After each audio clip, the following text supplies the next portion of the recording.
Hello and welcome to Pau in the southwest of France for the International Canoe Federation's third Slalom World Cup of the 2016 season.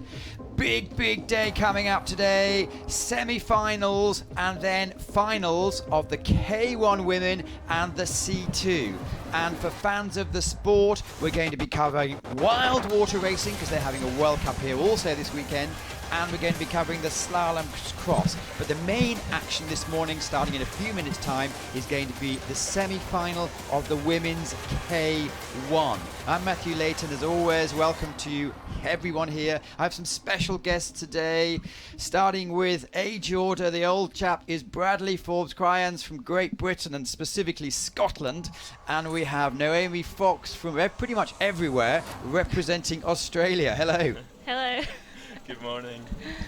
So we're going to talk you through the action. This is going to be the start list. So it's the first ladies to go. There's going to be 30 of them, and this is the reverse order of the way they performed in either the second or the first heat. The top ladies came straight through from the first heat, so they only had to go down once. The seconds really had to sweat it out and go through a second heat. Maybe they have an advantage because they were on the water twice. However, the course is different. They have never been down this layout before, although most of them studied the course because we saw the finals yesterday. Ashley Nee is going to the games. She's from the USA, and let's talk about her run. Yeah, so she's opted for the direct move, and I'm not sure what she'll do on gate 4 and 5, the two direct downs. The fastest kayak men went direct, but I think the safest option is a reverse, and that's what she's going for to keep it clean. Yeah, I think we'll see most of the top women going for the spin option this morning. It's just a safe line, and the guys who know they've got a really good chance to make the final, I think they'll just hit the spin because there's really not that much time in it. And I think what we saw yesterday was there was not a possibility to win the course on the top section, but you could certainly lay it. And she's dropping a little bit low there, I guess. Yeah, you really have to punch in to the eddy after gate 10, and that's a lot of time there. And she's opted for the bogey after that.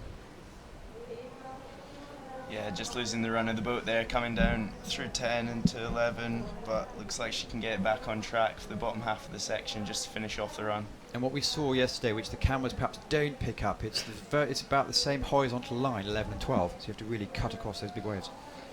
Yeah, just getting into a bit more trouble now, just dropping low below 15. She's going to have to paddle back up, just losing the run of the boat. You really have to keep the boat flat when you jump on that stopper, because one bit of inside edge and you just get pushed down like Ashley did there. We're definitely going to invest in a video feed so you can actually see the hand movements of Naomi. Explain exactly what we're doing.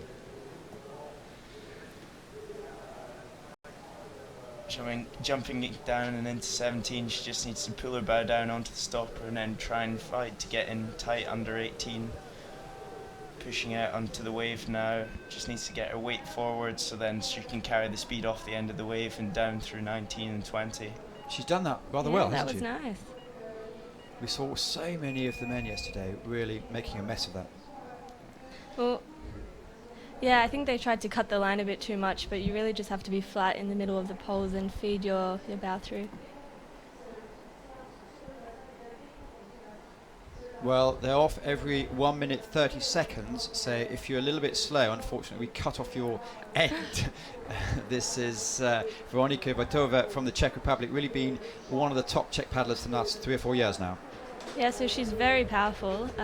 Yesterday she won the qualifications of the slalom cross, so I hope she's not too tired. She looks like she's running her boat pretty nicely on the top section, but just picking up 2 unofficial penalties on gate 4 and gate 6, going for the bogey option around the left pole on 11. Yesterday with the men, we actually saw all types, 3 different types of move on there, didn't we? So there's no favourite really. Yeah, well, Biazizo went direct. I'm not sure if that's faster, but he ended up coming second. And looked disappointed. Yeah, well, I think he was thinking of winning with that run, but it was very good anyway. Well, look, I suppose the time is deceptive because Ashley Lee made such a mess at the top bit, but she's come down a bit now. When she's lucky not to hit the next gate, because that would be a 50-second penalty. Yeah, just dropping a little bit low into 17 there, but she's finishing it off, getting across tight into 18, getting the weight forward through 19. She just needs to press through this stopper now and get the nose under 20, and down through 21, heading to 22 now, the last upstream on the left. Oh. But she's taking another touch there. And the sprint at the finish is actually quite hard because the water movement is just a bit swirly, so sometimes you lose the current and end up sprinting in the flat water, which isn't ideal. Well, it's 2 out of 30 gone. It's a long haul, this. There's our semi-final day, and we're looking at Maria Clara Giappon from Italy. Yeah, pretty nice spin there on gate 6, I think it is. Just getting the weight forward on the wave. Looks like she's had a really nice bit of water there, and it's kept the boat running really quick. And as we see, she's 5 seconds up. So there is some, as it's an artificial course, been around for the last 8 years, there's still a bit of fluctuations now. Yeah, definitely. You know, I think because the water, the course is quite deep here, I think that makes the water boil a lot and surge around a little bit, which makes it hard for the athletes. We saw a different move there. Yeah, so she's having a pretty solid run, and she's looking good and picked up a touch on gate 12, but she's keeping the speed. Nice spin there on 15, just needs to press forwards now. Keep the boat flat and just try and keep it running down through 16.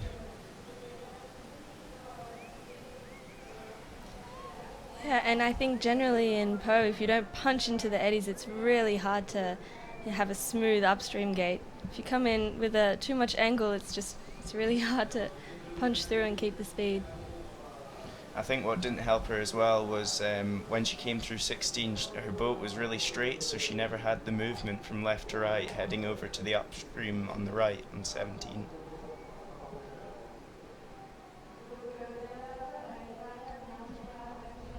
Well, we don't have anyone setting alight the course yet. Reference, I suppose, is 125. We saw from Vojtova 2 minutes ago, but they'll be needing to go probably a few seconds faster than that to make the top 10. Yep. And I think the key to making the final is just keeping it solid, smooth, and no penalties. That's really the most important thing for this course. Now we have Russia on the course, Marta Karinatova and Nick Smith. I wonder if he did her any favours. I'm talking about the course designer who I was joking with this morning and said, did you put the course for the Russians' favour? He says, well, some people do that, but no, I try to give some challenges for everyone. Well, she's 1.87 up so far. And I think he succeeded in giving challenges. The quals course and the semi and final course is very challenging.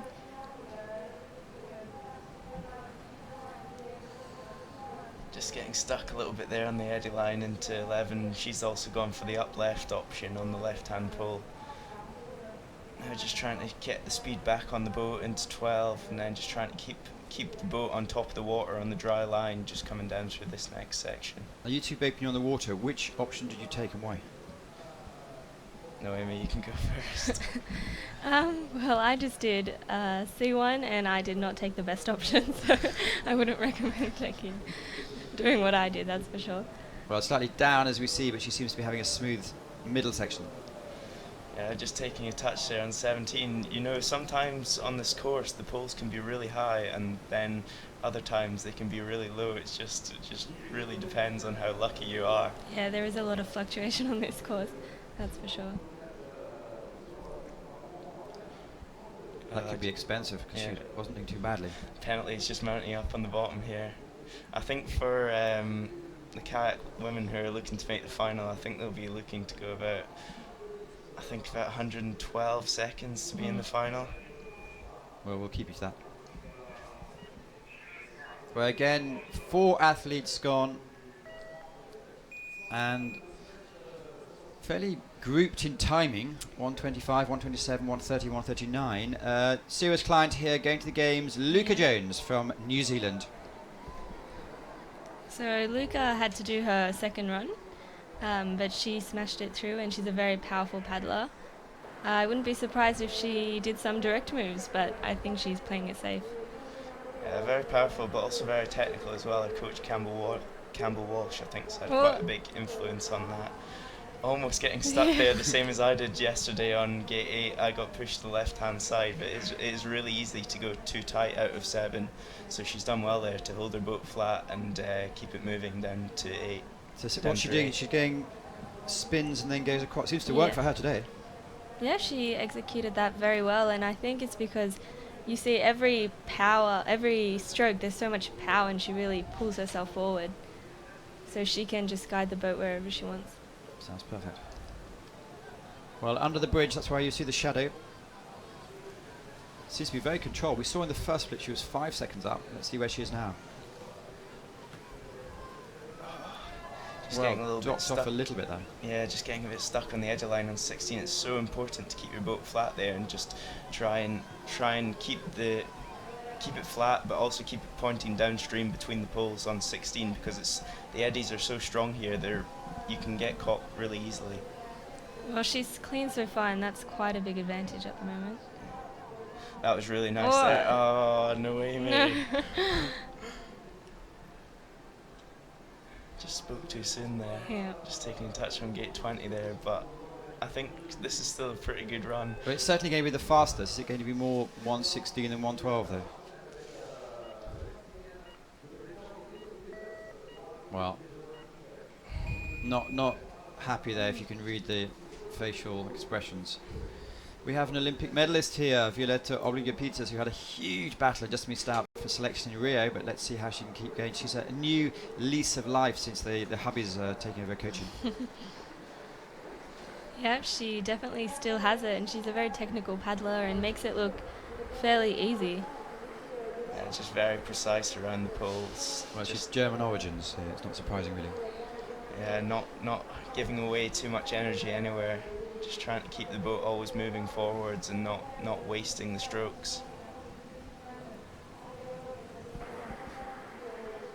That was a really, really nice spin there on gate 11. Now she just needs to get her weight forwards onto the wave and up into 12.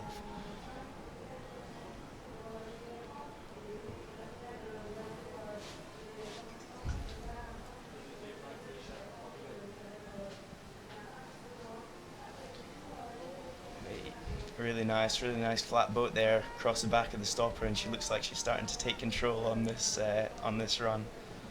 Yep, she's looking very strong. As we see, she's 2 seconds up on the field. This is the 6th competitor of 30 to go in the And semi-final. That up was very nice. She punched in, she jumped, and in and out.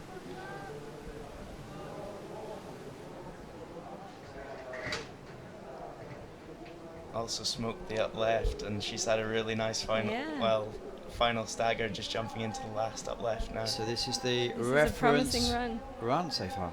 Oi. Wow. Nothing went wrong at all, did it? No, she did the tricky moves very Well, look at easily. that. 106, very nice time there. I think we'll definitely be seeing her in the final later on. And certainly deserves it with that. Yeah, definitely. And we even had time to see her finish. So it's Stephanie Horn who's representing Italy. So this is quite a different style of paddling. Steffi likes to attack it a bit more. It's a bit more of a grunt compared to Vio.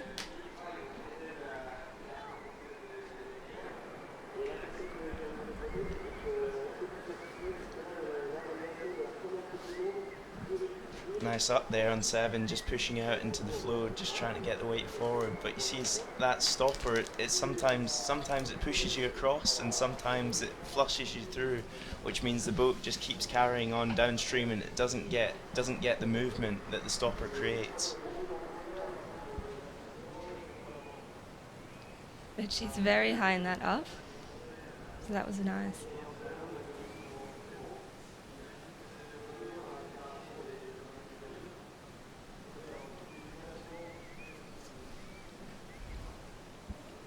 Ooh, going for the, what's that move called? Is it a Murano? Is it a... Not quite sure. It's not quite a Murano, because that can only be done in an upstream gate, but I guess it is the downstream equivalent of a Oh, Murano. yeah. So on live TV we have a new name. The downstream Murano. Yeah. Well, picking up the penalties, unfortunately, it's really coming apart in the last few gates. Yeah, I think 6 seconds of penalties will be too much. She's lost a little bit of time, a few places as well, and another one. Well, it's not so bad. It's just a case of Violetta 2 minutes ago did such a good run. Yeah. No, Stephanie Horn, unfortunately, this time, and barring I don't know, some unknown situation, she won't be making it farther through.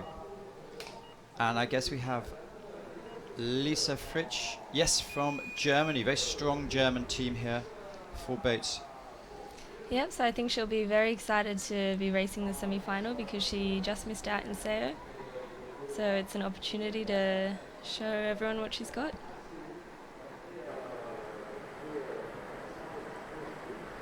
Also a very strong paddler, but you know, she has real moments of flair where she just rips it around the upstream. She's got real natural speed on her boat. You know, she gets over the front of the boat, so it's moving forwards, and I think all the Germans are actually very, very good at that. But they're just a little bit late coming from 10 across to 11, not creating the right to left movement that's needed, and it's cost her just by slipping down, just being a little bit late into 11 there. But here she's being very cautious and using the water well.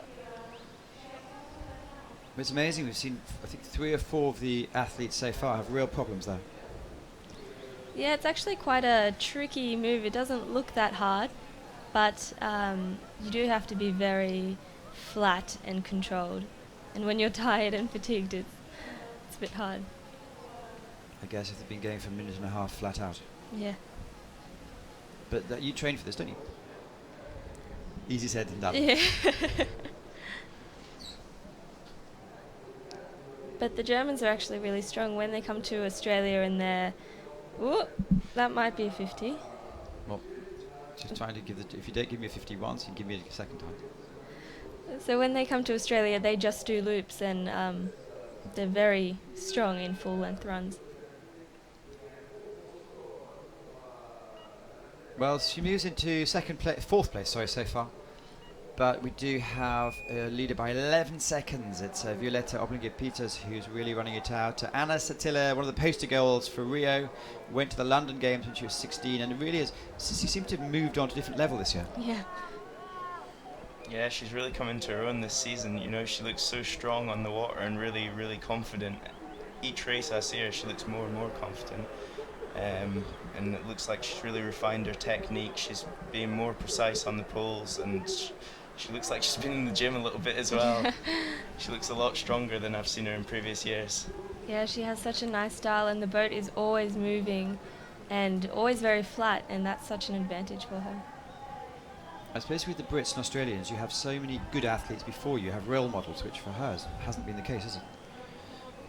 Yeah, so I don't think there's been a Brazilian female athlete before her, not that I know of, but she's right now she's a great athlete, and I think medal contention for Rio. Whoa, really nice spin there on 15, but unfortunately just taking a touch on the exit of the spin. But yeah, as we were just saying there, yeah, she's really had to create her own pathway, it seems. You know, I don't know, I guess she's been on the World Cup circuit early enough to be able to watch some of the other athletes, and I think just by being able to do that, it's not as hard as it seems to get up there and get in the mix, as she's proving. Well, she's putting together a really solid run. Oh, really nice up there on the last upstream. I think that might be better than mine yesterday. Now she's just powering through to the finish. I think we will see her in the final this afternoon. Well, would she regret the 2 penalties? Not sure, but 109 certainly moves into second place. We have Violetta Oblinger-Peters with 106.99. 2.79 seconds behind is Anna Stiller. Then a huge gap, 11 seconds behind is Luca Jones. And it's Jana Dukatova, who's struggled with her form, I guess, this year so far, because she's one of the icons of the sport, isn't she? From Slovakia, of course. Yeah, so Jana's a great paddler, and we see her very, very often in the finals. She's very smooth, and sometimes it doesn't look like she's paddling, but she's just flying down the course. And that's probably not her Olympic boat, because they're talking about having lack of advertising. You can't really have more, can you? No, I think most countries are keeping it very simplistic for the games. Well, she's certainly in touch. Yeah, she's just so deceptive with her speed. You it is very very hard to tell that she's going fast, but she's really precise on the gates. She doesn't waste energy, so I think she actually gains a lot of time back on the bottom of the course because she's gone so smoothly on the top that she's got most of her energy still left in the tank for the bottom half. If you see follow on social media, she seems to be running everywhere all the time. Yeah. So for the Wings for Life, I saw that she went for a very long run, and Oops, that's expensive. 2 seconds. Sorry, go on. yeah. So that will be a bit costly, but she's very composed and keeps her cool. So I think she'll be able to smash out a good bottom. Yeah, just running at round 18 there, it looks like she's put the speed back onto her boat. She needs to get under 20 there and under 21 and just try and line up this final upstream. Oh, Another expensive hit with the nose. bow of the boat. But you see the gate was actually very low in the water, and it's just so unlucky because sometimes, like you saw Anna there, like the poles were really high and she was able to sweep around it. But for Jana there, she's just been quite unlucky to get that water in the final upstream. 10 athletes gone, which means 20 to go. Here is Ekaterina Perova, one of the two very good sisters from Russia, of course. Second Russian athlete we've seen go down so far today. Yeah, that's good for the Russians too in the semi-final, but a touch on gate 2 is quite hard mentally, I think, but we'll see if she can keep it together. With the boys yesterday, I guess because you were mentioning a few minutes ago, they're cutting lines. We had a lot of big errors on the second gate. Yeah, so a lot of touches, a lot of 50s even, hitting the gate with the bow and then it just swinging in the opposite direction, like what happened to Crespo, the Spanish. I think a touch on one of the first gates is actually better than a touch on one of the last gates, because then at least you know that you've got to push hard if you want to make it into the final. So maybe we'll see something special on the bottom here. I know Vavro Hadalek last week, he knew he'd had one touch but didn't know he had another, so he said he was taking easy to cruise along, and then was furious when he turned out he had two and missed the final. What a nightmare for him, but you can never cruise in the C2M, Yeah. I don't think. Well, she's time-wise, she's about even at the moment if you take off the 2-second penalty. The only athlete so far down clean is Violetta Obingula-Peters, and she has the fastest time. Yep, so I think her run is very promising for the final.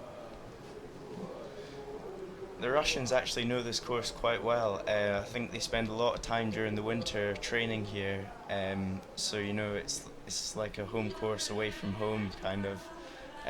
So I think for the other Russian girls, we can expect to see one of them in the final, I think. So the English say we have a huge advantage because we have our own course, whereas the others have a bit of an advantage because they don't have their own course. Yeah. Moves into 4th place at the moment. Will that be enough? Possibly not. And Lisa Leitner coming down. Yeah, so she's a very young and powerful paddler. She was quite disappointed after her run in the semi-final in Sao, so hopefully she'll be happy and deliver a good run. Yeah, I'm sure we'll see her brother cheering her down on the side. They're always together, shouting each other down. So maybe she'll hear that support and react well to it. Looks like she's going pretty well on the top though, 0.3 up on the split. Well, I know Mario was very keen to come and do some commentating sometime. I double booked, so I had to refuse him today, but we'll hopefully have him another time. So just needs to get her weight forward here, just Yeah, push and off she does the that. end of the wave. What? Just scrapes through that eddy. Using a bit of energy. I don't think anyone's fallen off there yet, have you? We've had a few close calls. Very close calls, but not that I recall anyone falling off.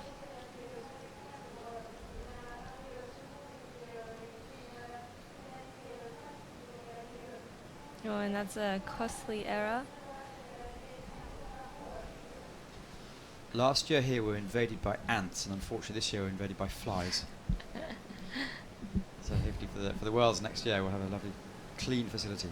In general, the facilities are superb here. It's obviously a very good course and organisation, everything going really. Yeah, to plan. so the organisers did a great job this year. It's just a shame with all the rain. But so far, it's not raining today, so it's looking good.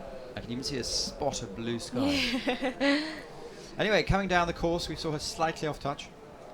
But so far, crucially, no penalties. Yep, no penalties, but quite behind VO, so I'm not sure if it will be enough. I think now it's just playing the waiting game. Just finishing off the run there, sprinting through to the finish, but I don't think it'll be enough to see her in the final this afternoon. I'm sure she'll be really disappointed with that. But on to the next one.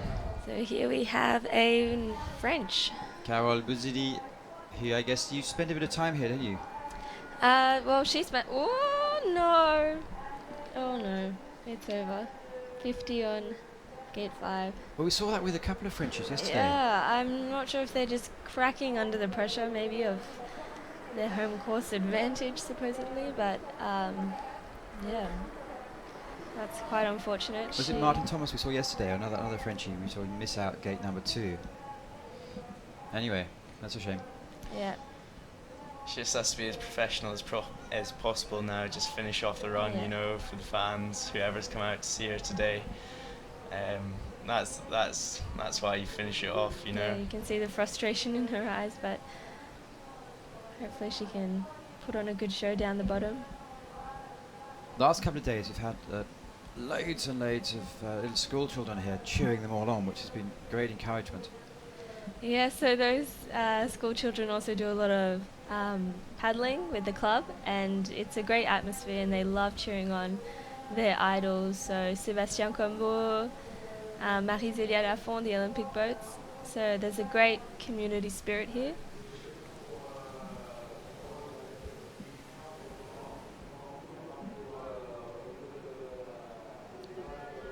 And she did that pretty well. But there must be a voice in her head saying, beep, beep, beep, beep. Yeah. I'm sure she'll not be too happy with this on her home course. No. But it's just the way slalom goes. You know, it's a tough game sometimes, and there's definitely a lot more bad days than there are good in this sport. Yeah.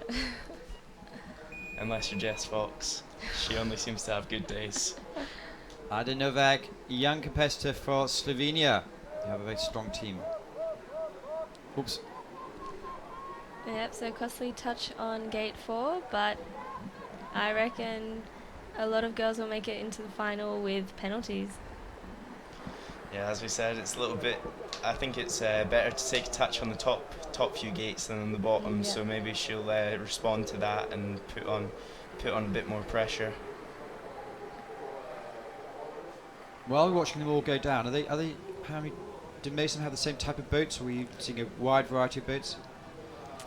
Well, I'm seeing a lot of Tic Tacs from Gala Sport, and then the Salto, which is a Veda boat designed by Bezizo. Quite different boats. Personally, I'm in favour of the Salto. Yeah, I'm on G team, so I'm in favour of the Gala Sport. With the Brits, is it team decision? For what type of boat you have, or is it individual decision? No individual decision, you know. I think it would be a terrible decision for the teams to try and impose boats on the athletes. You know, because everything in this sport is just preference. It's just personal preference. Well, Ada Novak is making her way down the course, as we see so far. 6 seconds of penalties, and a little bit out of touch with time, unfortunately. Yeah, but it was a solid run, and she's fighting till the last gate, which is what we like to see. And we probably won't see, well, we won't see her in the final, but we will see her later this afternoon in the slalom cross. No, not today. Going from the next generation to a true legend of the sport, Stepanka Hilgatova, who was in the games in '92 and then kept going. And she's still got it. You see her walking down the course, and she's still in the zone, isn't she? She's still the tiger trying to attack the course all the way. Oh, and she recovers very nicely. No touch from the back. Your mother's not tempted to come out of retirement? No, that era's done. But Stepanka's still paddling very well. She's extremely experienced and paddles, and it looks nearly effortlessly sometimes. It really shows that this sport, you don't have to have a certain physique or age, it's just all shapes and sizes. But you do have to have that winner's instinct, don't you? Yeah. Which I guess helps. And I think that's what's keeping her going. So Stepanka Hilgertova for the Czech Republic. Won't be going to the games this year, unfortunately, unless she's going as a spectator. No, so this year it's Kuduzhova, which we will see later on.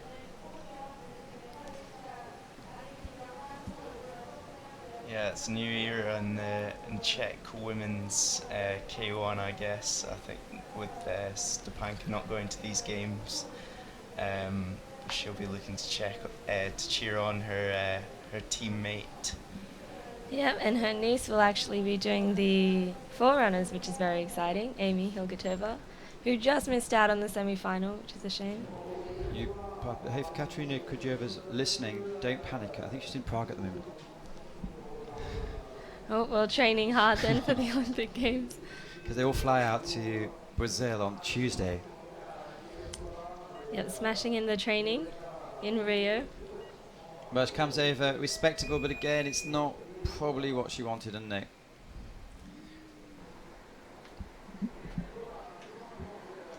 And the third Austrian of the day. Yeah, Vicky Wolfhard, who this is her major discipline, I guess, but although she's been in the C1 with some good effect in the last couple of years. Yeah, so she's been doing a lot of training in C1, and yesterday she finished 4th, so it was a very good performance in the same time, in the 120s, mid-120s.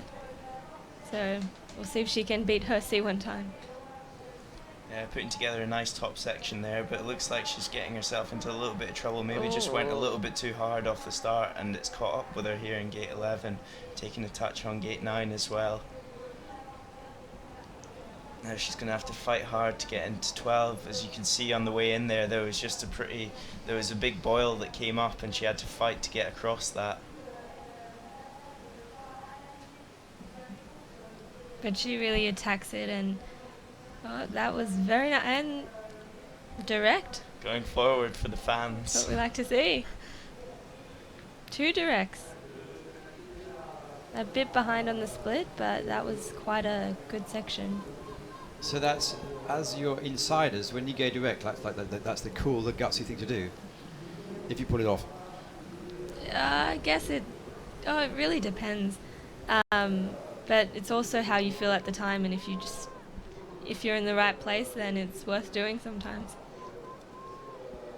Well, the time so far, the 10th placed athlete, Adia Novak, is at 125.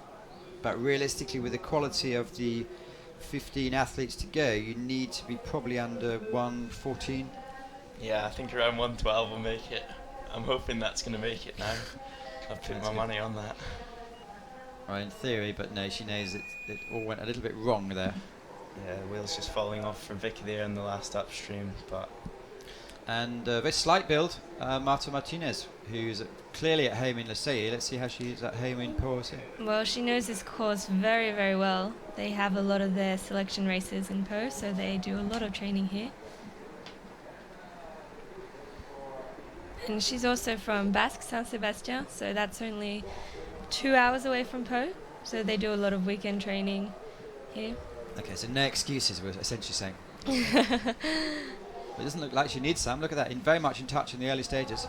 This is the 17th athlete to go, so 13 to go afterwards. If you're wondering who's speaking, it is Noemi Fox and Bradley Forbes Cryans.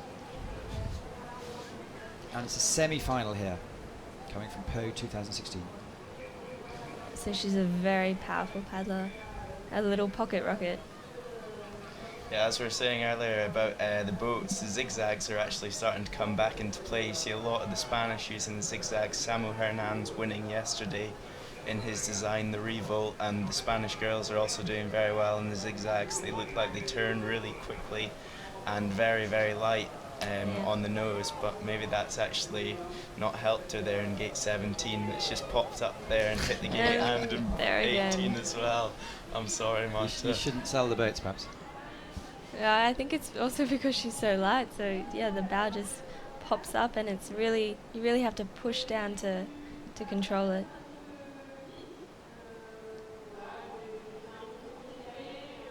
Really nice final upstream there. She's going to have to sprint to the finish. Oh, and taking another touch. Oh, that's going to be really expensive. 17, 18, 21. No, without that, you'd have been 110 of very much in touch. Stating the blatantly obvious. And it's now Kristina Nevralova from Slovakia.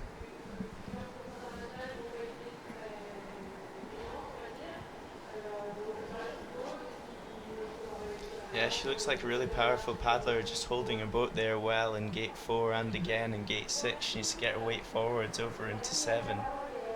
Just having to do one reverse stroke there on the way into 7.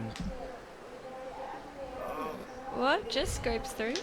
Yeah, just scrapes through gate 8 there, but having to react as she goes past the pole. But keeping it clean, which is really, really crucial. But she's really giving it a go, isn't she? She's really putting the boat about. Yeah, and she surfed across that wave quite well. You really need to sprint and give a lot of speed to make the eddy and not get pulled down. But she did that very well.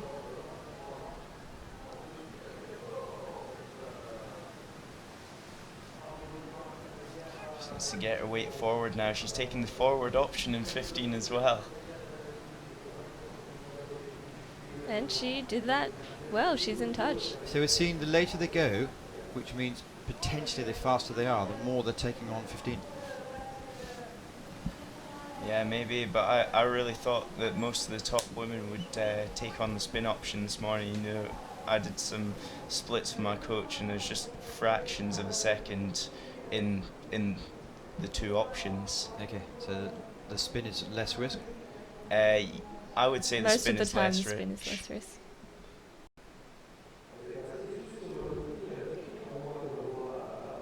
Just taking one touch on gate 20, but Well, this could be close. Let's see, she goes into 17. Ranked, as you see, 6th place, but still 12 athletes to go. So far, Violetta Oblinger-Peters for Austria has a significant lead. She came through 106.99. The 5th athlete down, Perova, is 10 seconds fast, and Lizzie Neave, who is one of your compatriots from the Great Britain team. Yeah, also she's in my coaching group as well, so I train with Lizzie every day at Lee Valley. Really, really fast paddler. You know, she's got a really quick sprint on her, so maybe we'll see that come out across this flat section here. A little bit disappointed last weekend in Liceo. I think she was really looking to make the final there. I think that's her course. She's won multiple medals on Liceo, so I think she'll be looking to really put in a good shift here.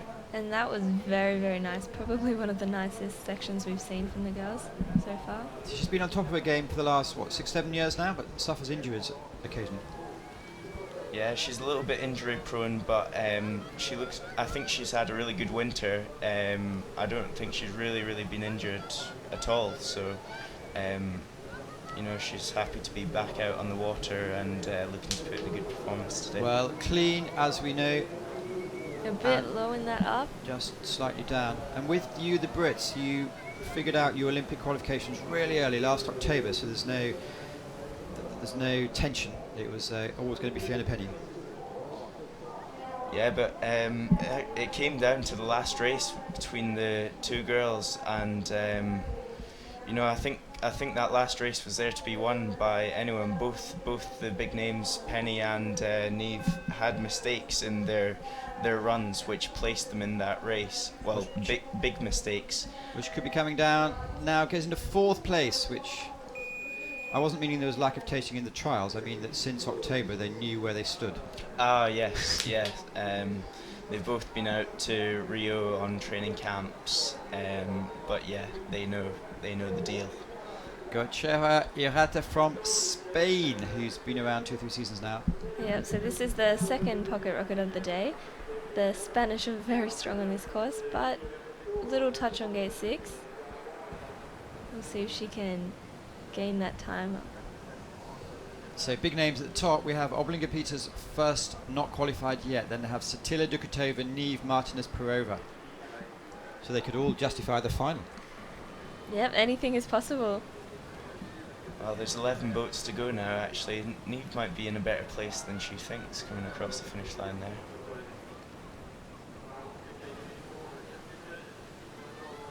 Because the course is very, very tricky, and it's very easy to make mistakes, just like we saw Irati there. Just having to go below 15, which it's going to cost her quite a lot of time. But it looks like she's run the boat nicely down through 16, but just as her compatriot and teammate there, just the bow just a little bit too light into 17, and now she's having to fight to get up into 18.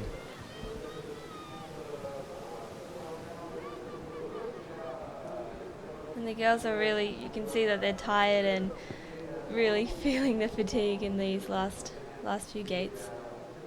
The fact that it's been so damp and miserable for the last few days, It's draining, I think. takes the energy away, doesn't it? It does. What's amazing with the paddlers though, you never complain. Which is good. Oh, I don't ever hear the complaints. Anyway, she's not going to make it today, unfortunately. Oh, stay up.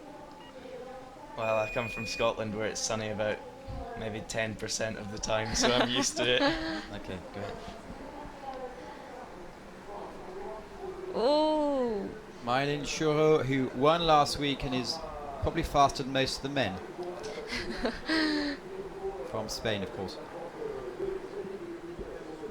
so a touch on gate 2, but I think she's fast enough to still make the final with penalties if she holds it together. And another great Olympic hope. She'll be going for gold, I guess. She already has one medal. A bit like your older sister, she has probably other priorities. So yeah, she's very determined, very motivated, and is hungry to win the gold. As she should be, and little daughter was 3 years old last week. Yeah, So it's she's very cute. the complete article. So she won, Mylene won gold on her daughter's birthday. So Annie, her daughter, was very excited, holding the medal. Mylan's absolutely crushing this run just now. You just saw her take on the forwards, Yeah, made it wow. look really, really easy. And look at that, you can see small print over 2.3 seconds up with that 2-second penalty.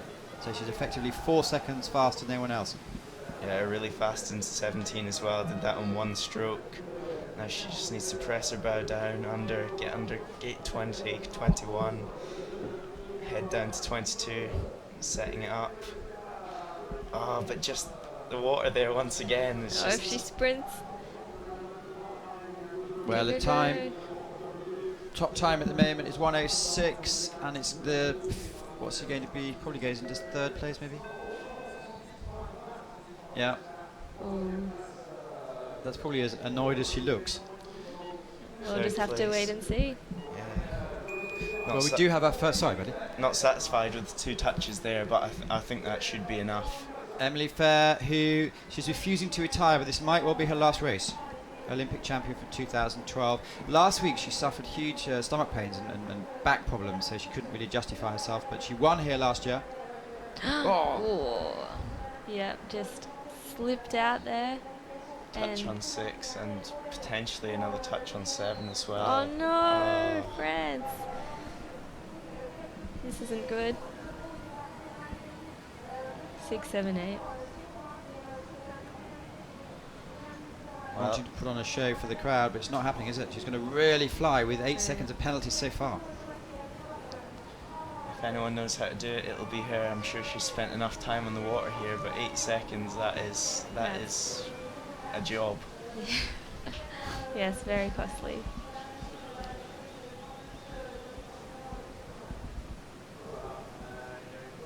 So So I'm not sure if she'll retire after this race or if she'll try hold on for Po 2017. Well, she was refusing to commit. Oh, okay. I know she's moving house soon down to Nice sometimes. Refusing to commit. As in so many are.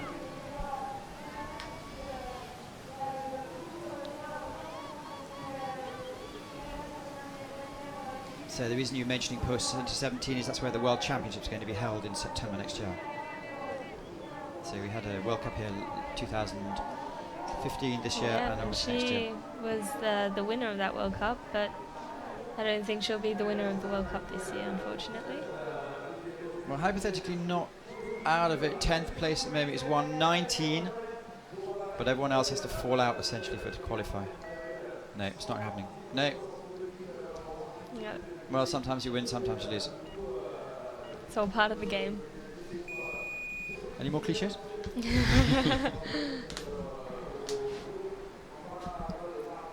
Another gutsy performer, Kimberly Woods from Great Britain. Is she one of your training mates? Occasionally, very occasionally, I do a session with Kimberly. I saw her looking at gate 2 this morning. I don't know if she was thinking about doing the spin option in gate 2, but she's taking it on forwards as she would have had to have done, and came off for her pretty well there. But unfortunately, she's just taken a touch there on gate 7. And that was a very tight exit.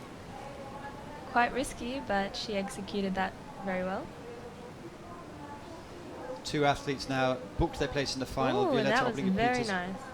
So I keep butting in here. And Anna Sitila. Yeah, Kimberly Woods is actually a really, really strong paddler. She's got really good feel for the water as well. So hopefully she can put that 2-second penalty behind her and just move on to this bottom half.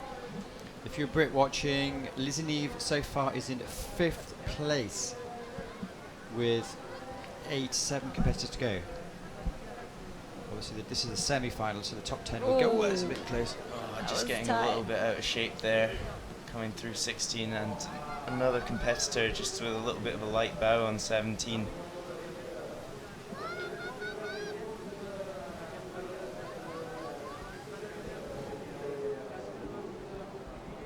Finishing it off now. She's going to really need to dig deep here. But I think it might be too much. 10th time as we speak is 119, so 12 seconds back. Yeah. No, that's another. No, unfortunately not today. She's going to finish it off now, get across the line, but she's really not going to be satisfied with that today. Mylene Shura, who looked a little bit concerned when she came across the line, has qualified now. It's all public, isn't it? It shouldn't be, perhaps. Here we have another strong German athlete, Jasmin Schomburg. Is that a change of paddle I see from what I've seen her using during the week onto the Rabs? Oh. Yep, that's the new design of the Rab paddles. I'm not exactly sure what it is. The triangular designs on the blades. And it seems to be working so far, or otherwise perhaps with an old paddle should be 3 seconds up. Yeah, potentially. That is very strange for an athlete to change their equipment mid-World Cup week. Oh, tight.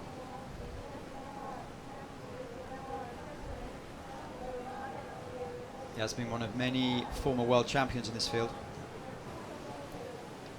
Yeah, we often see her in the finals. She's been around for quite a while.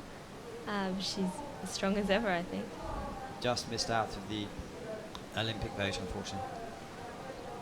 But Melanie Pfeiffer, who we'll be seeing in 3 votes' time, did make it. Yeah, it's very hard for the Germans. They're all so strong and all capable of winning a medal at the Olympics if they had the chance. But that's the sport, only one sport.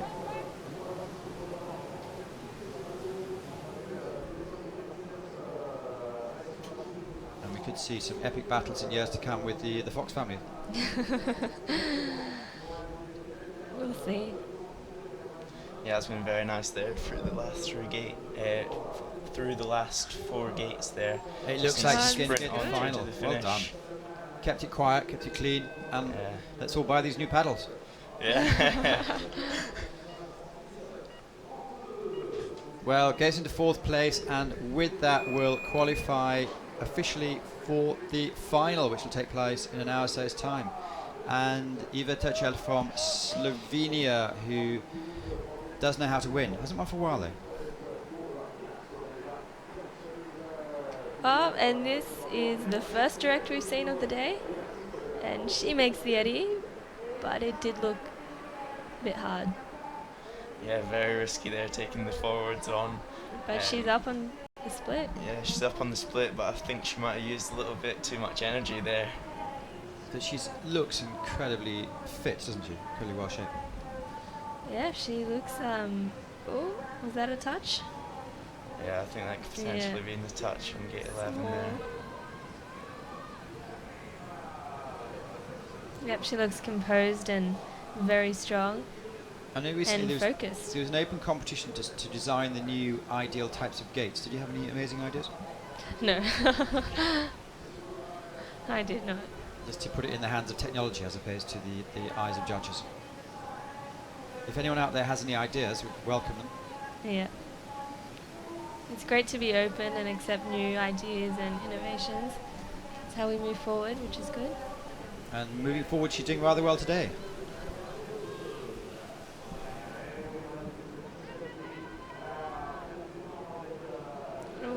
Oh, just getting dragged sideways there. That stopper can really hold you. It's very important to just jump over it and get out of there as soon as possible. Oh, that's an expensive mistake. Another one taking a touch on the last up left as well.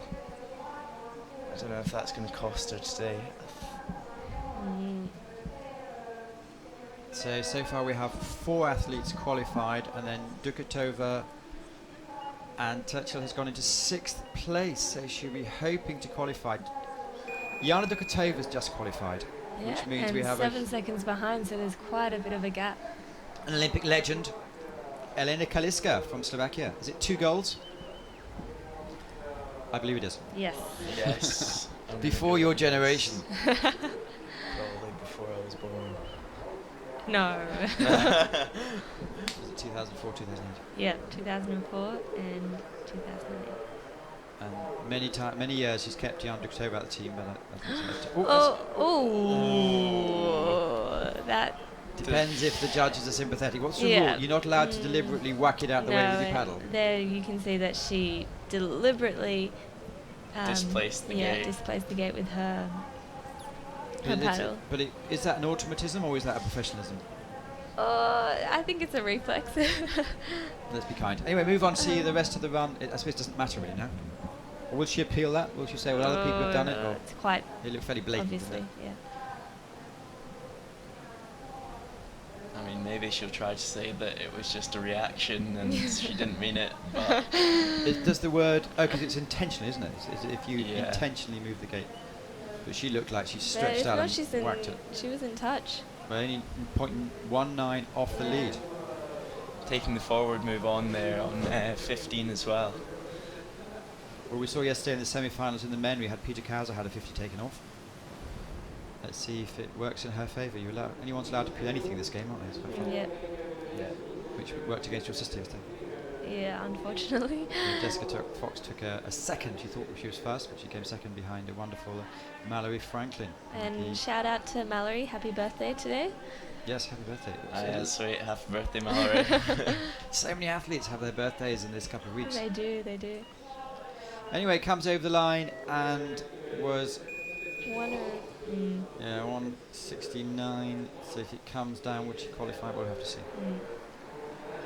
Who's next to go? It's the German Olympic boat. Who actually cried when she knew she was selected? It's Melanie Pfeiffer.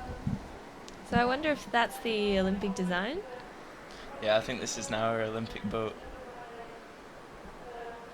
And 5 and 6 already, 2 touches.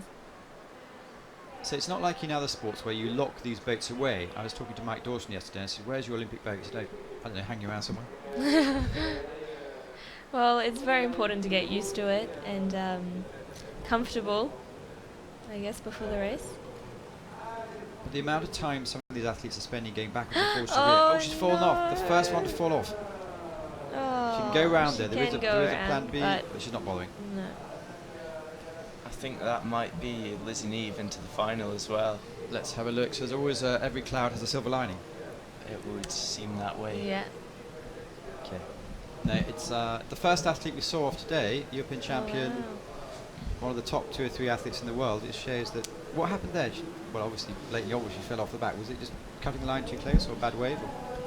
I think what happened was she was really tight on the spin on gate 11, which meant she was late onto the wave, so all the time she was trying to fight to stay on the wave, but it was just a little bit, it's just the wave runs really fast there, so if you're not coming onto the wave from the side, then it's quite easy to get pushed off the back. Yeah. And in hindsight, would she have lost, what, 10 seconds going round? Or? Oh, more. Oh, really? So it wasn't, she did the right decision? Was I it? mean, there is no right or wrong decision, It- just that was the way it played out for her. Lizzie Neve, according to our statistics here, has qualified for the final in so far 7th place, and there are 3 athletes to go, and it's Naomi Jessica Fox is Fox. doing the commentary of her big sister. Yeah, give it all you can. Last week rather, she was doing the commentary. She said, as soon as you do anything good, she said, "Oh, I taught her that." Well, she probably did. We do train together, and she's an incredible athlete, both physically and mentally. So I'm very lucky to be able to train with her every day and learn from the best. And Well, look at she's that, up on the 1.94 split. She's head. flying down, and she's keeping the boat very flat. And you can see it just flies up, and it's very dry. And that was good. That was Wonder good. who has the fastest heartbeat, you or her? Oh, I probably me. So far looking good, Brennan. Yeah, she's riffing it. She looks like, she looks really technically composed, and she looks like she could be paddling in the men's category, to be honest. Oh, direct, and that was good. And You didn't know that? no, Well, so far Oh, 3.8 wow. seconds up. yeah, she's a very strong. She has a very good head when she races, and she can really keep it together. Oh, did not see the touch, but Well, gate 16 give 2 seconds penalty, but with her margin of 3 seconds, so far it's looking good. Yep, just scrapes through. I like her new boat as well, the Vida boats with the thick weave carbon. I think it looks really nice on the Whoa, nailed water. that. Yeah, it does look nice from far away, I think. But yeah, it looks good. Unless she falls out, she's going to qualify. This is another Yeah. qualifier. Jess Fox goes through in 2nd place. So she's relieved, I think, and exhausted. So now it will be recover well, look at the course, look at the video, analyze, and then smash out the final. And maybe have some even more noise this time. It's Marie-Zélie Lafont, who is the Olympic boat for France. Two Well, I hope athletes for to go. France that she makes it through. Yes, because so far we don't have a great presence. No. Well, I suppose we have a French-born athlete. Yeah. That was very nice. Oh no! I didn't see if she went through I that. The think wave she- was in the way. I think she went through it there. I think she got through cleanly. Well, if she is, we saw she's fractionally up. 2 athletes to go. And we can see a lot of French supporters running down the side of the course, both on the inside and the outside. Just getting stuck a little bit on gate 12. She needs to get this back on track and start flowing the boat on this bottom part of the course. Because if you don't flow your boat on this particular course, it really drains your arms quickly, and you can get really tired. So Well- there's quite a big gap to make the final. So if she holds it together, keeps it clean, then Exactly, she can be 10 seconds Yeah. off the pace and still go Wow. through. It's just a case of holding it together now. And they certainly have the most oh, nice. patriotic boats, don't they? They do. So that is the Olympic design. And yeah, it looks nice. Oh, that was tight. Well, the speaker here is starting to be excited for the first time today Yeah, you can see. in the huge, impressive Eiffel Tower in the middle of the course. And this is great for This is France. good, There's this another is good. competitor who's made the final. Will she come 2nd, 3rd, 4th? 6th. 6th. That's okay, job Oh, done. and she's in. So the only unknown is Marta Martinez is sitting in 10th place at the moment. and we have an absolute flyer coming down. It's Ricarda Funk from Germany. Oh, she's looking so strong this season. The only race that she messed up was when it mattered. Yeah, unfortunately. But she just floats on top of the water, doesn't she? She does. She's just so light, and the boat is always flat and dry and just jumps. She's very impressive and nice to watch. Yeah, I think unfortunately for Ricardo messing up Olympic selection a little bit, you know, she'll be absolutely devastated to not be racing at the games, but I think for all the other girls who are racing there, they'll be relieved to not have to race against Ricardo. She's so fast. But I think she's really fired up because she's won medals at the World Cups already. So we'll see if she can win one at this one as well. Well, it was a first and a third, wasn't it? Yeah. Yeah, 2 World Cups and 2 medals. That's not too bad a record to start the season. Well, we know 9 of the 10 athletes qualified for the finals, which will take place in a couple of hours' time. So far, even with a touch, she's very much in time. Yep, she's looking good. She's looking very strong, and that was a very nice cross. She kept the speed and was very dry. She didn't get stuck in the middle of the stopper. Yeah, she keeps her boat really flat as well, and the water just scoops underneath it, and it lets it sit up on top of the water a lot as well. Just lining up the final upstream here, just taking it a little bit safer just to guarantee a final. And unfortunately for Marta Martinez, I don't think we'll be seeing her in the final because Funk is looking good. Yep. And she's happy, always smiling. Yeah, that's done for now. Qualified in 7th place. I can't see any asterisks. Apart from your sister has an asterisk. Uh-oh. Which we'll have to see that's a positive or negative. She's certainly one of the main targets. Yep. So we have to watch this space there and find out why, what, how. But we do know that Violetta Obliga-Peters is qualified. Yeah, that was a very impressive run from Vio, and I'm sure she's very happy with that run and hopefully can repeat that in the final. Well, there were 4 clear runs made it through to the final.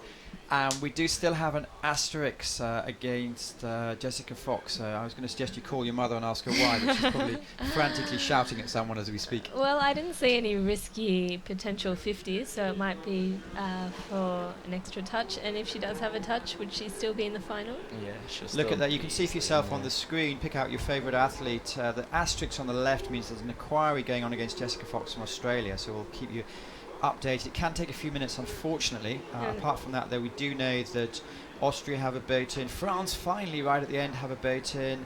Brazil, which is good. And these are the unlucky losers, or the athletes weren't good enough on the day. Some big names there. I guess they'll take away some positives today, apart from the negatives of losing. Yeah, so we'll be looking forward to quite a good final. There's 3 continents, which is good compared to just having Europeans. But yeah, so it's exciting. Well, we have to watch this space. So we're halfway through the semi-final program so far. We're going to have one quick change. We're going to have Bradley Forbes-Gryans, who's thank you so much for coming in. A lot of insight, a lot of expertise there, and good luck with yourself in the coming months. And he's going to step off the mic for a couple of minutes, well, for a while. And we're going to have Tyler Smith coming in, who we enjoyed his presence so much last week.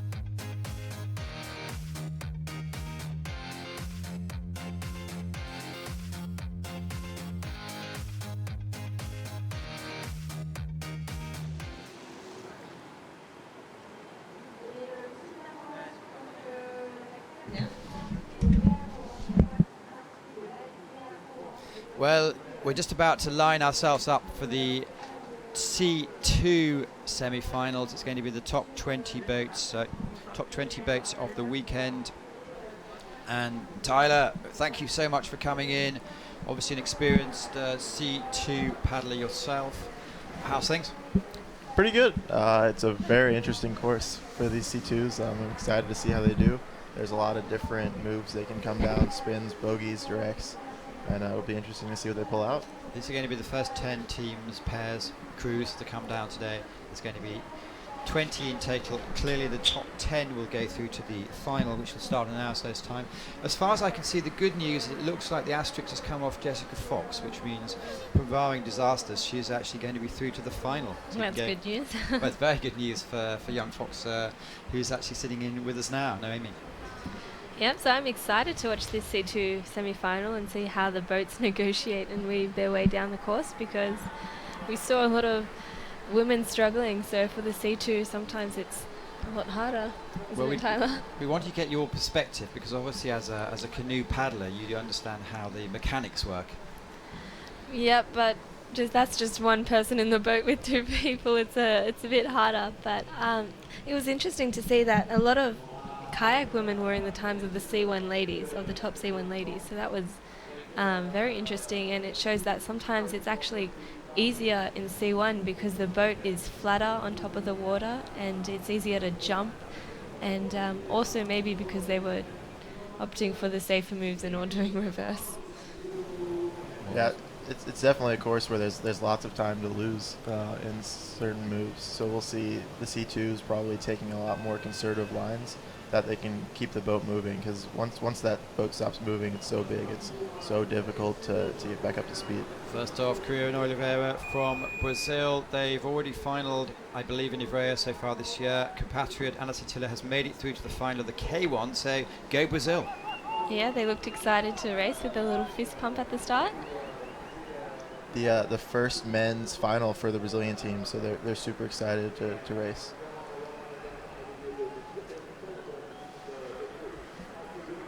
And the disadvantage here is that although we've seen stacks and stacks of single boats go down, it's the first time we've seen a double boat with obviously different dimensions and different dynamics. Yeah, so it's very different. It just looks like... Oh. So that's hard, but they're doing quite a good job of pushing back down the gate and doing a bogey. But the original plan was a reverse. So would you say this is a tight course for C2s? Super tight. Definitely one of the hardest I've seen pretty much since 2014, I think, at the World Champs. Just looks like you can get tangled with all the blades and the poles and the crossbows. They really are. Nick Smith has really set them a challenging course, yes. Course. For sure. But I think the top and most experienced paddlers will know how to handle that. Of course, it's not just Nick Smith, it's Pierre Devereux. The way they normally have it is they have a local coach who says, that's stupid. And the other coach who says, well, I'd like to do this.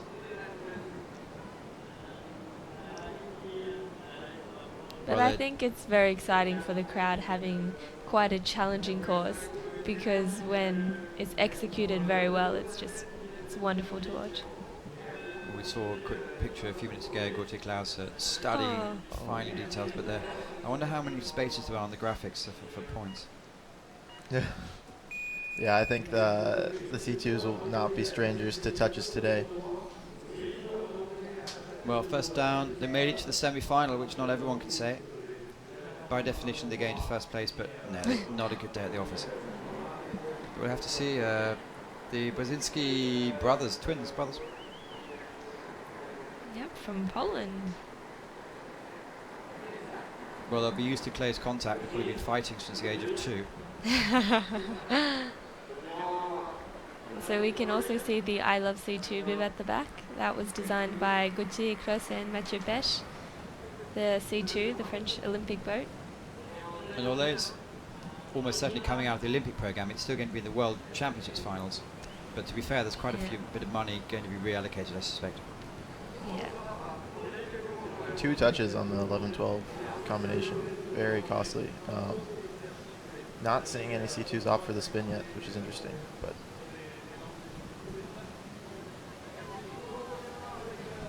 I think it will just be keeping the boat running as much as possible. So the bogey might be the best option.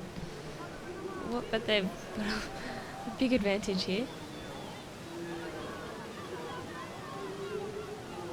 It is all about Ooh. huge understanding at this level, isn't it? Because they have to be so close sometimes. Yeah, and it's very impressive to watch how they negotiate and bend their bodies to avoid the touches. It's a bit like the party game Twister, isn't it? Where It does look like that. you're going down a very fast course and there's no beer inside you. I think for the finals, you'll have room for 2 touches, but once you get above that, it's definitely gonna take away from your time. Well, coming over and clearly move into the lead by 16 seconds, but again, no great shows of delight. We have the Vero brothers, Lucas and Simon from Switzerland, who are going to the Olympics. They put out a really good promotional fundraising video. It's in Swiss Deutsch, so you won't understand that much probably. But it's really encouraging. They're actually walking through town explaining what their vote is to loads of residents of Switzerland. Worth checking out on the I Believe in You website. Anyway, here they go. Oh, and they're up in the split. They had a very nice top section. Clean so far. Yeah, as we've seen, there's not a whole lot of time you can make up on the top. It's really about just keeping the boat moving with the winner. Oh, and a reverse. There we go.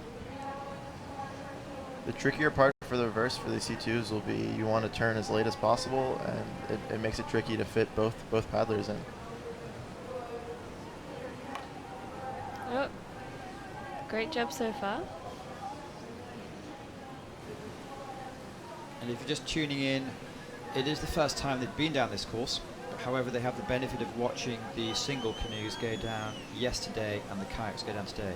And that back paddler really saved the situation there.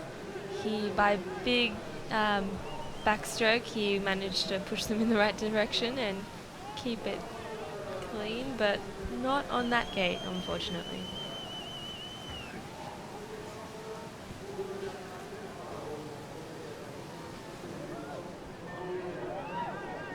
But so far, they seem to be doing rather well.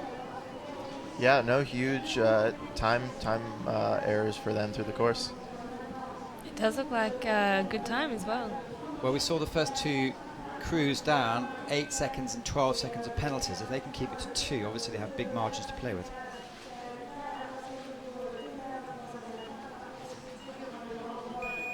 And it's 1:20. Well, they gained a first place. 17 crews to go. They look a bit unsure though. Very experienced. Marzo Perez, they're not brothers, but if you see them together, you'd think they quite like each other. They've been together forever, haven't they? And they've been travelling a lot. They seem to be all over the place. I think were they down under this winter? No, I don't recall any Spanish coming down under this winter, but Maybe last winter, but I remember maybe seeing some stuff. There were just so many people this season. They won a medal at SEO in their home course, so I'm sure they're feeling confident and hungry for more medals. Not a great top. They started off pretty late, heading into the up 6.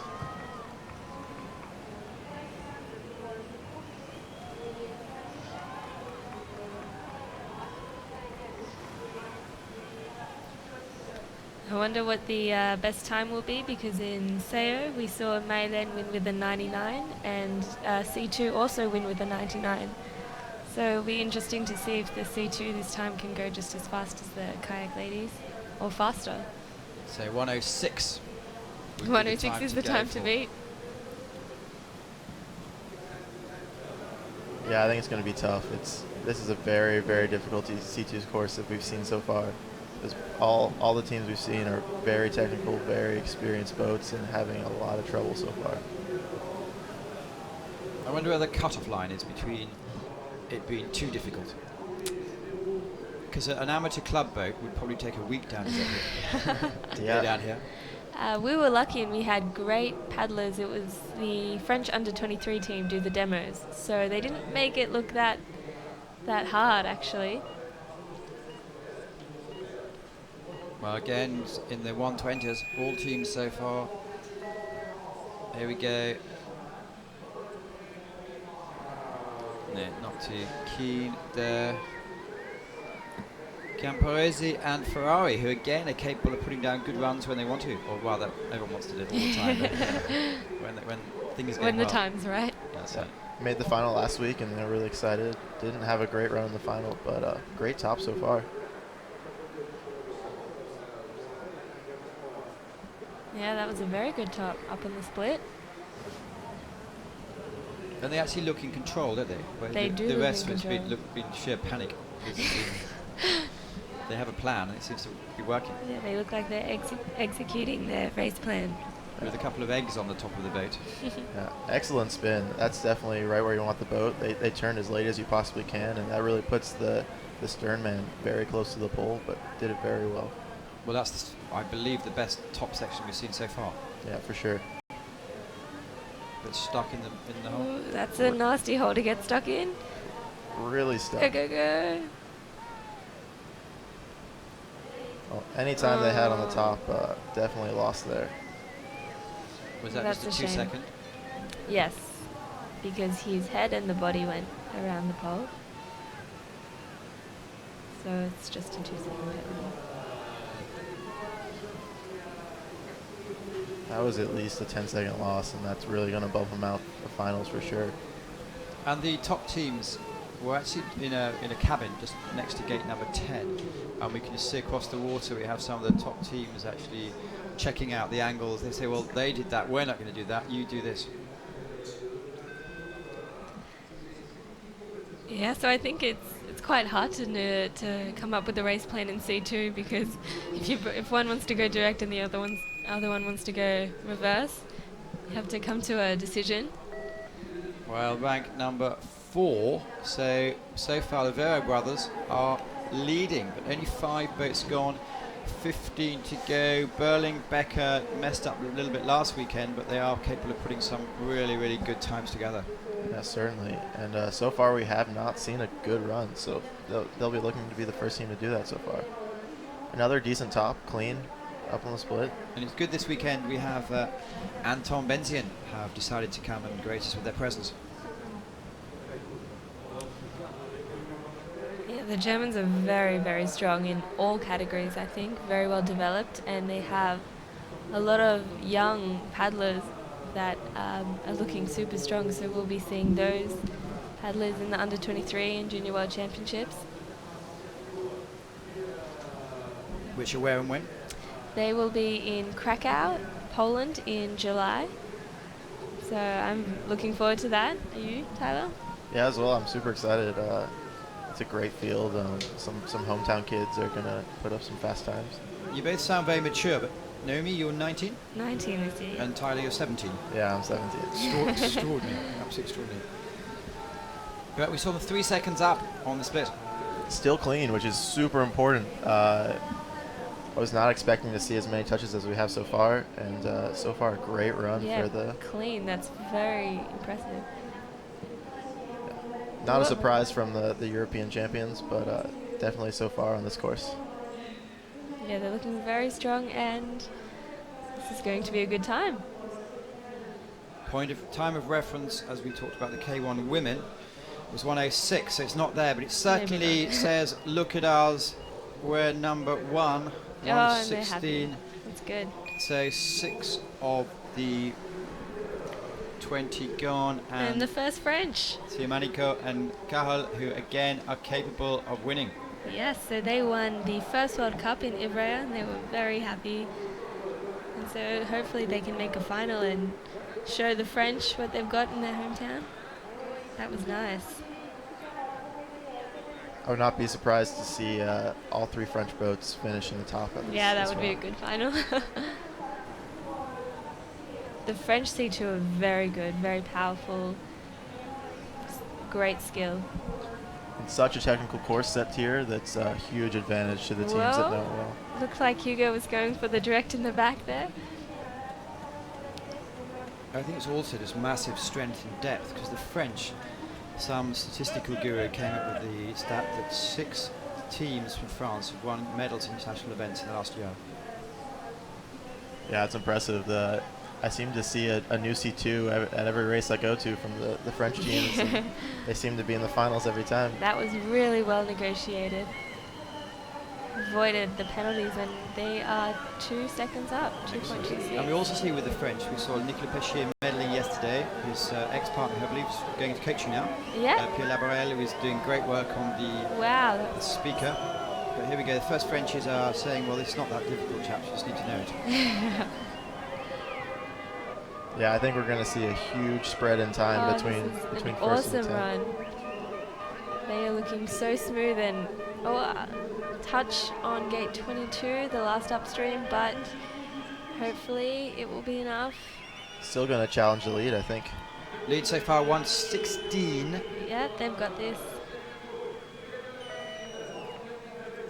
But will Rank it be enough? Number 1. Uh, 7 gone, which means 13 to go, and Kuchera and Batik, who also are capable of putting down something special. Often have been the third team in Slovakia, but the last couple of years they've been sometimes winning out of the teams. Yeah, Slovakia has an amazing canoe program. C1s and C2s, some of the best in the world. And even young Jakub Giga would argue that the K1's not bad now. Yeah, that's true. Yeah, he's paddling so well. I'm looking forward to watching him race in Rio. 19 years old as well. I think he's soon 20 though, probably this week maybe. Ooh. Must be quite difficult for you athletes to have so many birthday cakes to eat in this 2 or 3 week period. Your sister, I think, took it over. We have Mario Franklin. There's probably a load more I've missed out on her birthdays this week. Yeah, so we enjoyed some cake with Jess and Seo, and Alexander Slavkovsky came and stole a slice, which was funny. Obviously But I worked think he for him. deserved it after his win. And he doubled up this Yeah. time, winning yesterday. That's First very since impressive. 2013 to do so. Anyway, the Batik and Kuchera are so far slightly down. We just had 2 really good runs. Becker and Berling, Siemenico and Cahill put in times of 1:15, 1:16. They're going to be about 6 seconds behind right now, but not that much compared to the other teams. Still going to be a competitive time, I think, if they can hold together on these last couple of gates.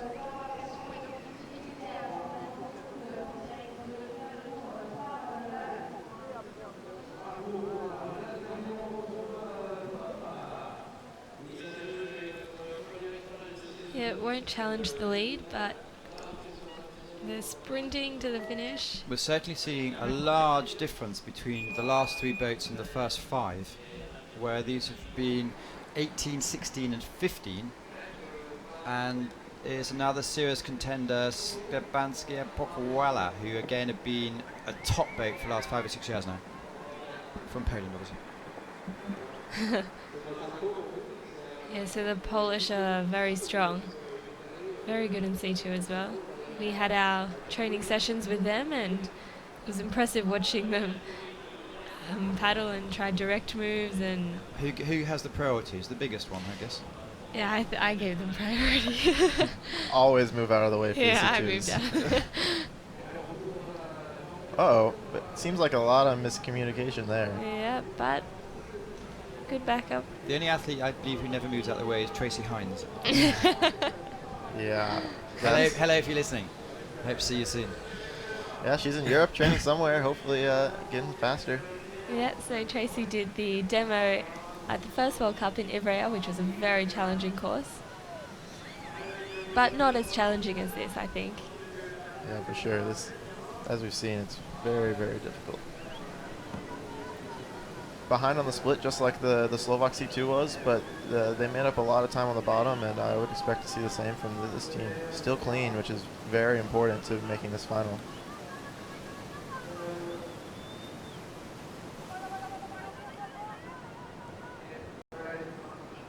And that was very nice. That was very what, sorry? Just nipped a little touch with the blade.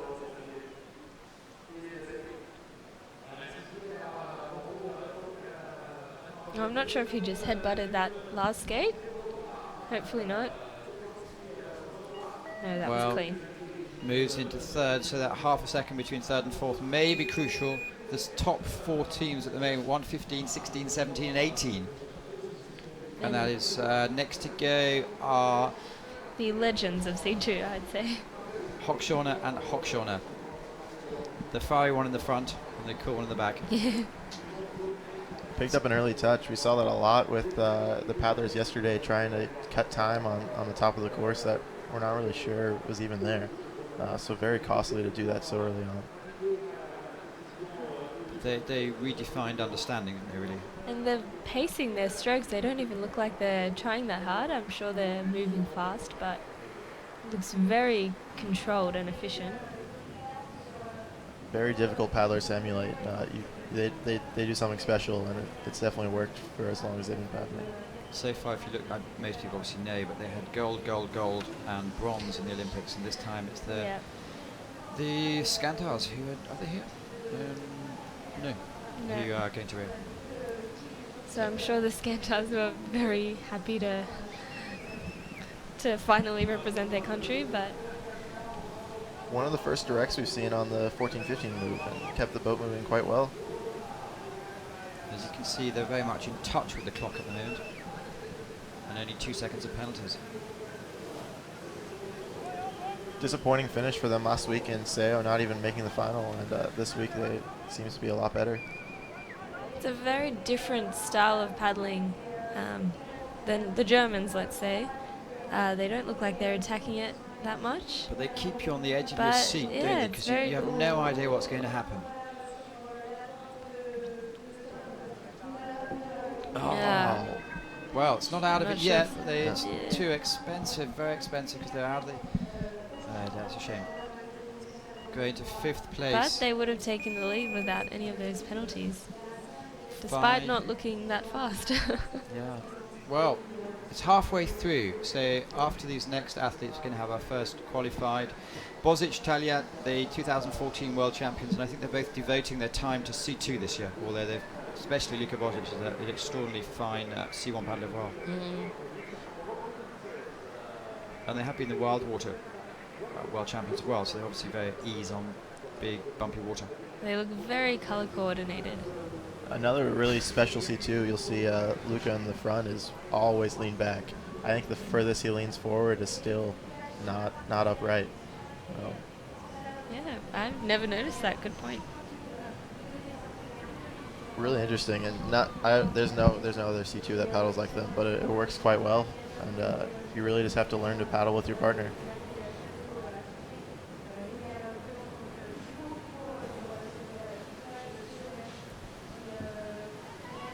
Oh, sorry, gave him a little hit in the helmet, but I'm sure that's very common in C2, hitting your partner accidentally.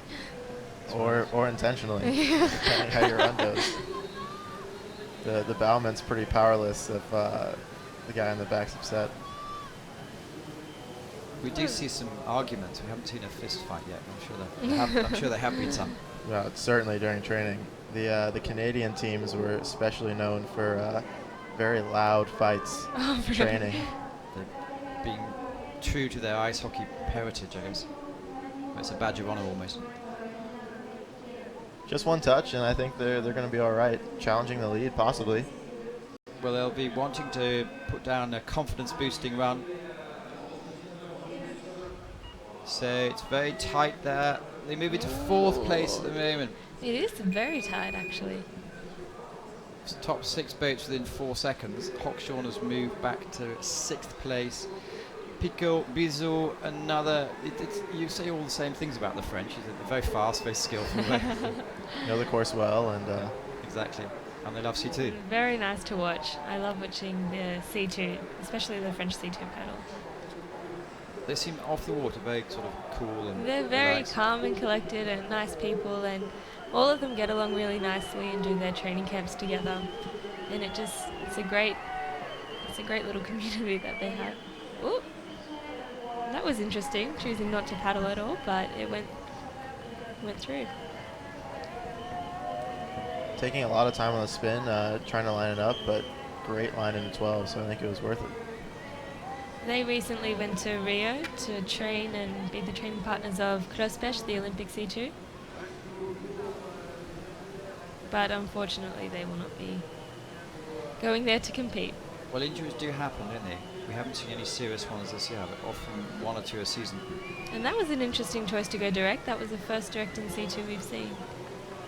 So that was nice. Well, slightly off the pace at the moment, but crucially they only have, well, with 2 seconds penalties, they're still in the game. Yeah, certainly, and especially this bottom section has proven to have a lot of time you can make up when you know what you're doing. Still surprising we have not seen an incredible run yet. In the women's, we know that Maria Zelo-Lafont has qualified Ooh, for the final. We It's a also know costly that touch. one C2, C2M K1W have already qualified. Will they do the same here? It looks encouraging, in fact.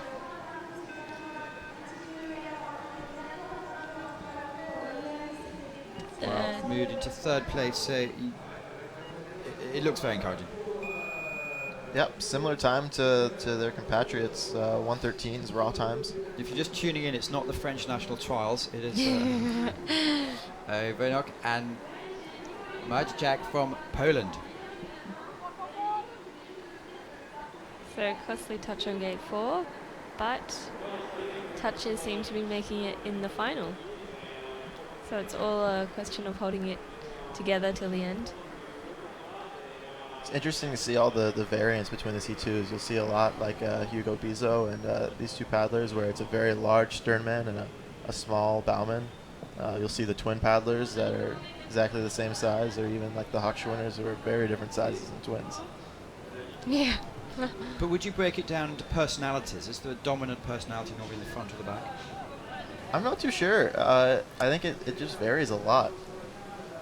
Yep, sometimes normally we're used to seeing the shorter person in the front, but the next boat, the next French to come down, Edern Rouillet and Pierre-Antoine Thiard. Edern is a lot shorter and he's in the back, but they work really well together. Well, they won last week. Yeah, so I think it's all a matter of A bit stuck here, look. A experimenting. bit stuck.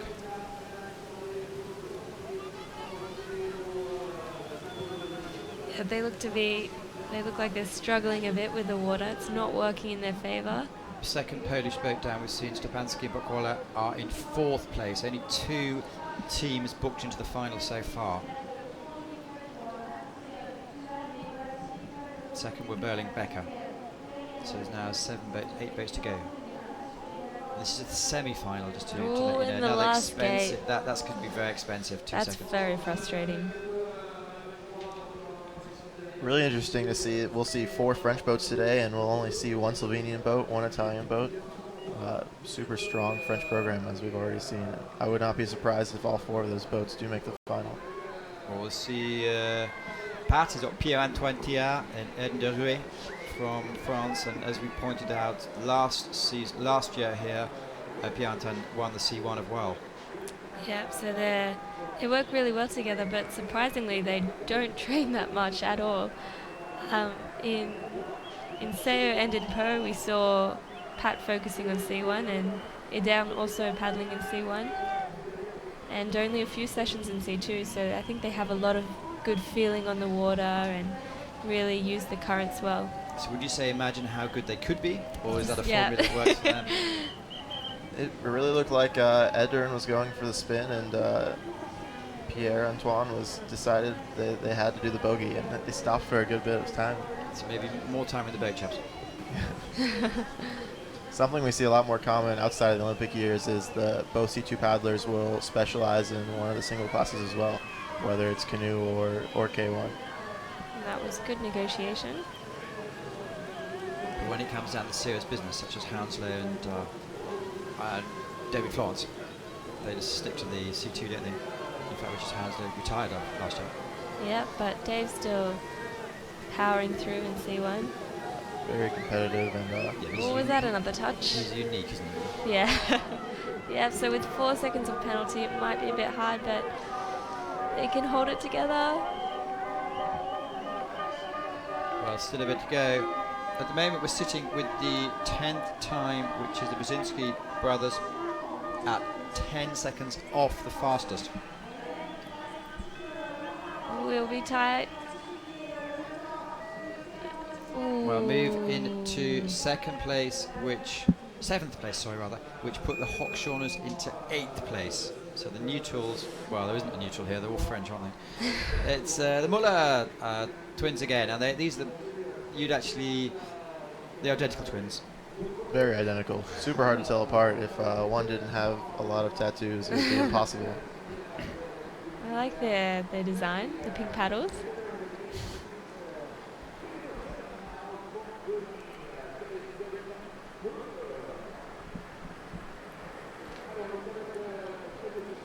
So the second of 3 German boats today. So like the French, the German also have a very strong C2 group. And the Mullers, they always just miss the final or just make the final. They haven't managed to find the secret formula to be on the podium yet.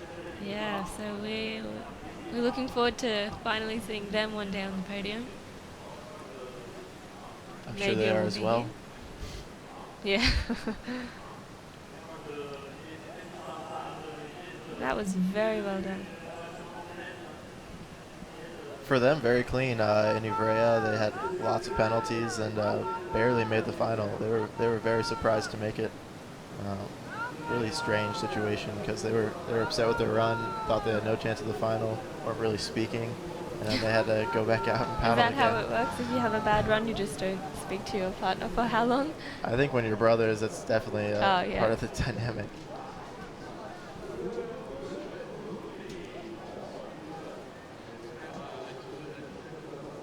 But so far they're putting, apart from the 4 penalties, they're putting forward together a solid run.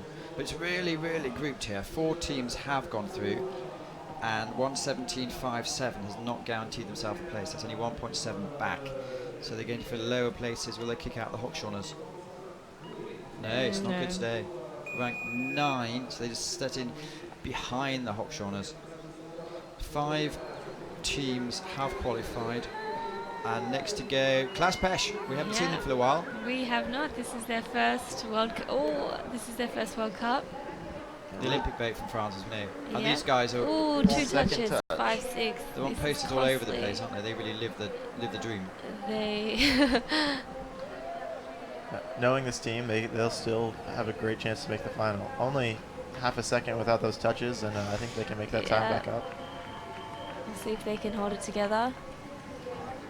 And in their career, little touches have been expensive, haven't they? Yeah, so they finished 4th in London. So they were very excited to make Rio and give it another shot. They're very strong and they work really well together. Both from the same club in France, so they've been together for a very, very long time. Wasn't Pierre Zizou? Yeah, so Pierre Zizou is from the same club. So Epinal. something good in the water there.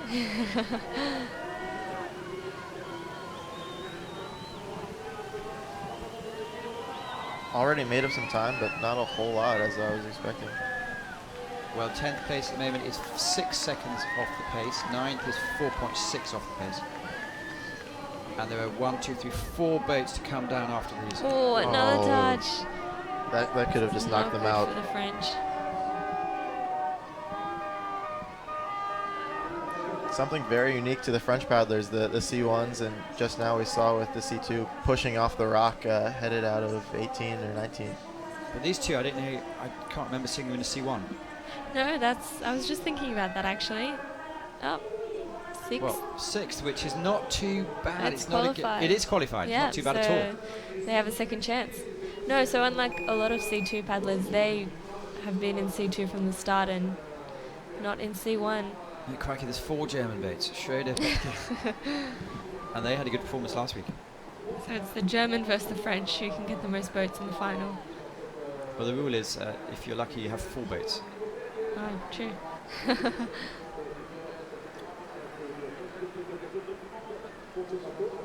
Very interesting boat. The German style is very aggressive and paddling quite hard all the time, but these guys are very technical as well, and you can see their experience really pays off. Nico Becke in the stern has been racing C1 so far this year and having some decent results, but their C2 paddling has really been great this year. Yeah, so they're very aggressive and attack it, and they look like they're giving it everything, which is great. Nico medalled in the team in 1999. I have to say he's been around for a while. I remember when he used to have really long hair. Yeah. And You were 6 months old. Yeah, no, that was a very great year. Well, 5.25 off the pace, which is not good enough at the moment. At the moment on the hot seat in 10th is the Hochschorners rather. With the quality coming up. I'm not sure you're going to see them. So the French crew, Pat and Eder Lerouillet, are sweating in 7th. And there are a few more to go.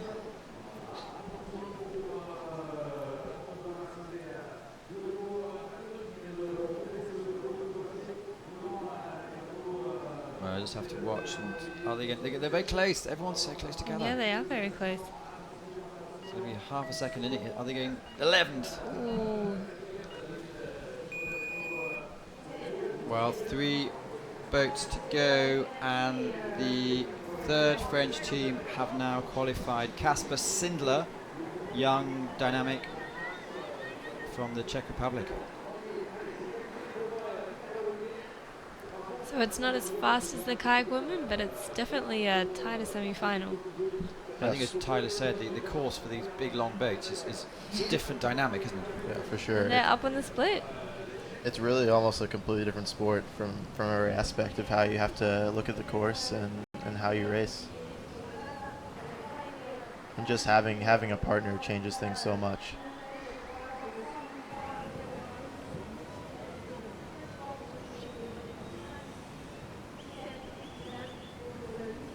Or maybe if Mix C2 becomes an event, I'll jump on and start my career in C2.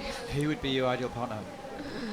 I'm not sure, actually. I'll have to suss out the good Australian paddlers. Or maybe we'll have women's C2 and Jess and I will take on Kim and Mallory. 1.7 seconds up as we speak with Kasper Sindler. Yeah, I think this is the run we've been waiting to see so far, and pretty surprising it hasn't come from one of those French teams. A little hung up there, but not even a touch worth of time. I believe when I was talking to Nick Smith, who's a course designer, earlier, he said most of these, or quite a few of these moves, were available for practice on Thursday morning. Yeah, it's hard. A lot of these moves I don't even think people would have considered to try. Well, look at this. This is the good reference time. run. Wow, 4.63 seconds up. It means the Hochschorners don't qualify. Even with that touch, I think that's the first time, the raw time under 110. That's really what we were kind of expecting for a lot of the teams. Another Czech team, Karlovsky and Jany. So it's not just the Germans and the French, it's the Czechs are saying, Yep. we want to be part of this as well.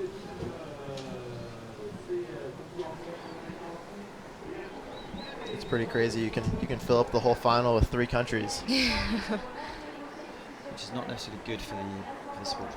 That's true. I think it used to be a lot more competitive in the last couple of years. Once they kind of saw the end nearing, it became difficult to keep going. It's still very competitive, but within certain countries, within the one continent, I think. Yeah, Europe for sure definitely dominates this category. Wow, it was a bit messy.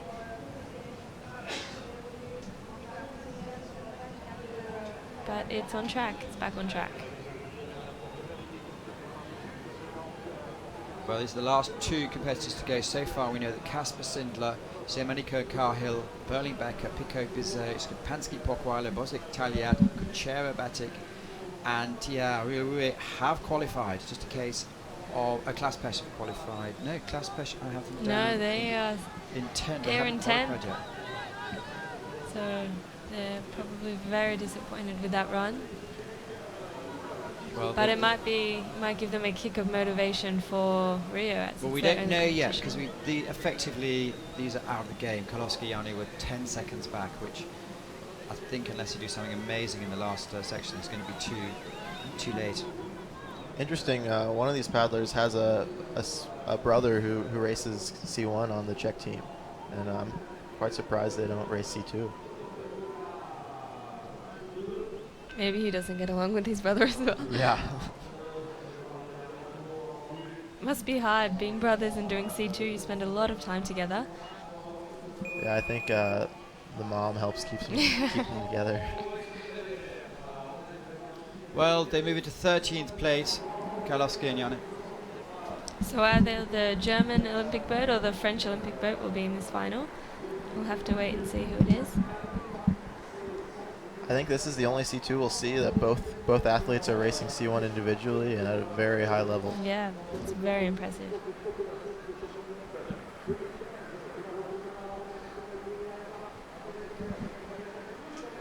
Last team, Anton Benzian from Germany, the Olympic boat. Whoa! Oh, that might have been. That was tight. Up and 50, but they could potentially protest that. I think between the two of them, they got a quarter of a head out of the two.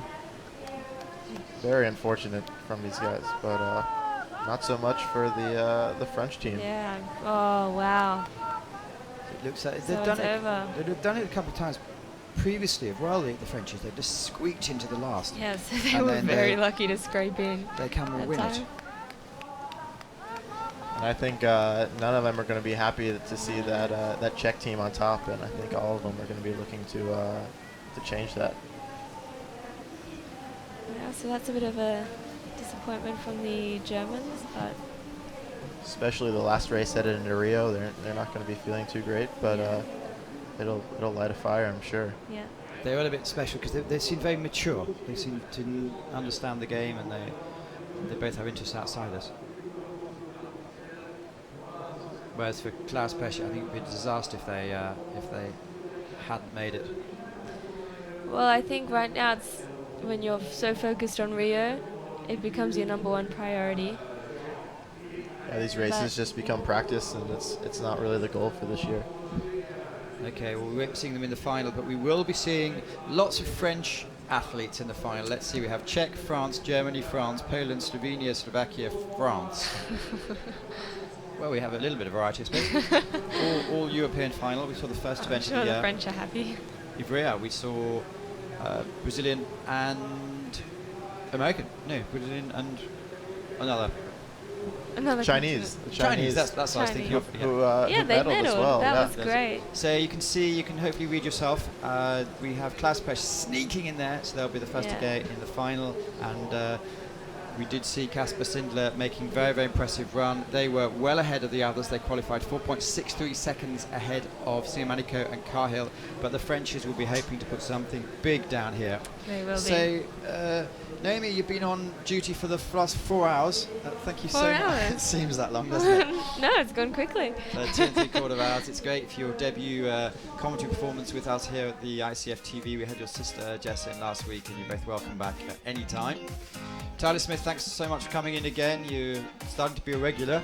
Obviously, very astute commentary, which is what we like here. We're just going to have a bit of a break in a minute, and then we're going to be back for the finals. The finals are due to start at 12:02. It's now 11:32, so you have half an hour to go and have a late lunch, early lunch, cup of tea, whatever you're going to have. Make sure you're back here to join us in a few minutes. Amy and Tyler, thanks so much, and we'll see you soon. Thank Yep. you. See you in half an hour's time.